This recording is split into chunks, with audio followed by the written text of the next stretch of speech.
OFW teacher for 4 years from Thailand. Alam niyo ba, right now, isa na sa naging multi-millionaire because of this online business na ginagawa po namin. So, hi, Farah! So, inspire mo naman yung mga nanonood ngayon na mga teacher na katulad mo. Hi everyone! Ako pala si Noemi Labitoria, dating OFW teacher sa ibang bansa for almost 5 years, and because of this amazing opportunity na pauwi tayo for good. Grabe, alam nyo, pag may naririnig ako ng mga teacher, normally nandito sa Pinas eh. Pero bakit ka nag-abroad? Anong reason mo at doon ka nagturo, hindi na lang sa Pilipinas? Actually, Mentor Ana, nakatry na ako ng maging ESL teacher, pero sa loob ng 1 year, akala ko talaga na doon na talaga ako makapag-give back sa family ko.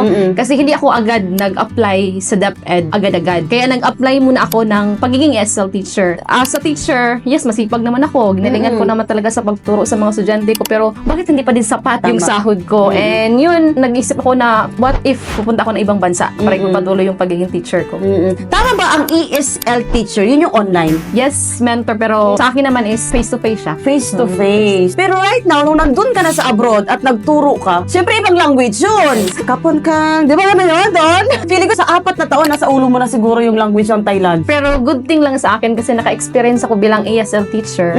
Kasi nagturo naman ako iba't ibang lahi din. Nagturo ako ng Chinese, Japanese, Taiwanese, iba't ibang lahi talaga. Kaya parang sa akin, parang okay na magturo sa ibang bansa. Pero hindi din kasi as a teacher sa ibang bansa, sobrang laki yung difference pala pag dito ka sa Pilipinas lang. Ano difference ang nakita mo? Unlike sa ibang bansa, yung language talaga, language Tama na, barrier. bro. So, paano ka nag-adjust doon? So, bago ka nag-Thailand, alam mo na agad paano mag-Thai language? Hindi up kasi sa pagiging teacher, especially yung pinuntahan ko pa talaga na country, hindi talaga din magaling mag-English. Kahit yung name, age, hindi talaga nila alam din. Yun yung sinasabi natin na parang para sa pamilya, gagawin ko lahat. So, ano yung pinaka-main reason mo? Bakit ka nag-abroad? Isa sa mga pinaka-main reason ko talaga bakit ako ng ibang bansa kasi gusto ko din talaga ng mas malaking sahod. Nag-aral pa ako, tumutulong na ako sa family ko, sa parents ko. Kaya sabi ko, after graduation, maghanap talaga ako agad ng trabaho. Naging ESL teacher ako, nag-wait pa ako ng result, let's say. Nung nag-abroad ka, anong experience mo doon bilang teacher na napasabi ka talaga na if meron ng opportunity akong makita online, uuwi na ako for good? Happy naman din ako na nakapunta ng ibang bansa, nakaturo ng ibang lahi. Pero sa loob ng almost 5 years, sabi ko sarili ko, bakit wala pa ring massive change sa buhay? Especially sa pagiging teacher talaga sa ibang bansa. Akala ko doon ko na ma-experience yung time and financial freedom na hinahanap ko. Pero hindi ko siya na-experience exactly talaga na yung time talaga na gusto ko talaga nakakagala pa. Especially makapunta ng ibang bansa. Pero hindi ko siya na-experience kasi iba pala yung pagiging OFW teacher. Sobra-sobra pa sa inakala ko before. Pero walang time kasi sobrang busy talaga sa teacher. Totoo yan. Lalo na ibang lahi, kailangan mo pang bigyan talaga ng oras. Curious lang ako, magkano sahod mo doon sa Thailand? Yung sahod ko doon, Mentor Anna, is kung mag-OT pa ako, maabutan siya ng mga 40 to 50,000 Grabe! pesos. 40 to 50,000 if may OT, pag wala. Yes, nasa 35 to 40 lang. So, dito ka pa lang sa Pilipinas, alam mo na yun ang sahod mo doon sa Thailand. Yes, alam ko na. So, parang sa isang taon, 30 times 12, magkano yun? Mga nasa 100? Yeah, 200,000 in 1 year. My God! So now, ang good news! Dito sa negosyo ginagawa natin. Alam nyo ba, si Farah, I think in less than a year, you hit your first million. And aside from that, na-experience niya ng kumita ng 100,000 to 200,000 plus per month because of this online business. So, ano nakita mong difference? Kasi dati yung difference na nakita mo, OFW ka at dito ka sa Pinas. Yun yung difference na nakita mo. So ngayon, anong difference naman na nag-online business ka? Malaking difference, pero meron naman siyang konting same lang din sa ginawa ko before as an OFW teacher. Kasi nagtuturo pa naman din ako ngayon, nag-guide ako sa mga leaders na gusto din talaga na umasenso pa sa buhay.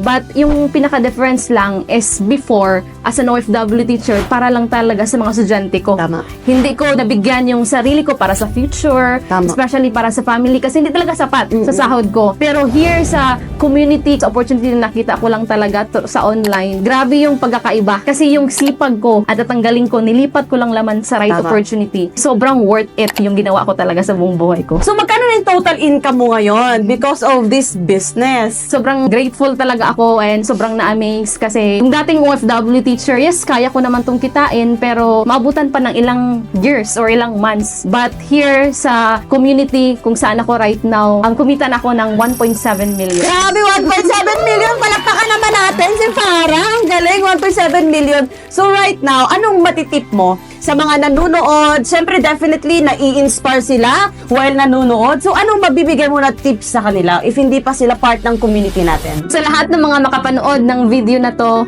kung ikaw naghanap ng opportunity na same ko lang or kagaya ko lang before na nagpe-pray ng opportunity talaga na kaya akong pauin for good as an OFW teacher, kayang tumbasan yung sahod ko, is the best opportunity na kaya mo ring gawin. Kasi alam ko, na-stuck ka na, ilang years ka na dyan sa trabaho mo, na wala pa ring pagbabago sa buhay. And I know, kung ito gagawin mo, kung anong nangyari sa akin, mangyayari din talaga sa'yo. Yes. And I salute lahat ng mga teachers na nanonood ng video na to. Kaya teachers, alam ko na nai-inspire ka habang pinapanood mo. This time, yung inspirasyon na yan, mangyari naman sa'yo. Kaya to know more about our business, message this page now. I'm Ana Rose Argoanon, one of the top 20 of this company. See you in my inbox.